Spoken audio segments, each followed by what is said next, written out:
Hədisdən çıxan faydalardan ən birincisi, bu hədis dəlildir ki, uzunqulağın tərkinə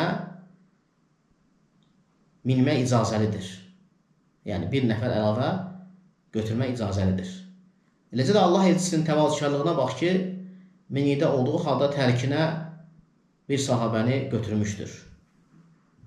Və həmçinin hədisdən çıxan faydalardan sual formasında insanlara öyrətməklə, sual-cavab formasında öyrətməklə caizdir, o icazəlidir. Həmçinin hədisdən çıxan faydalardan, əgər bir sual soruşularsa səndən, bilmirsənsə, elə halda ədəbdəndir ki, deyəsən ki, Allah daha yaxşısını bilir. Və 5-ci fayda, Allahın qolları üzərində onun haqqı odur ki, ona ibadət eləsinlər, ona heç bir şey şərik qoşmasınlar. Və faydalardan 6-cısı, bu hədis şirkin bütün növlərindən bizi çəkindirir.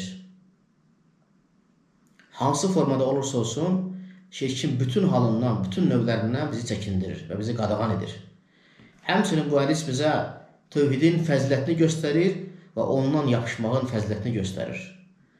Və həmçinin 8-ci fayda, bu hədis bizə tövhidi təfsir edir, bəyan edir. Həqiqi tövhid odur ki, Allahı ibadətdə təkləşdirəsən və ona olan şirki tərk eləyəsən. Allaha şərik qoşmayasan. Və həmçinin faydalardan 9-cusu, müstəhəbdir bir müsəlmanı onu sevindirən bir şeylə müjdələmək.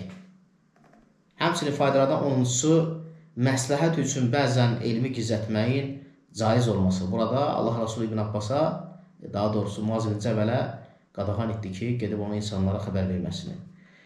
Həmçinin faydalardan 11-cisi, müəllimin öz elmi ilə öz tələbəsini ədəbləndirməsi. Subhanəkallahumma bihamdik, əşhədu an la ilahə illə əntə, əstəğfiruka və ətubu ileyk.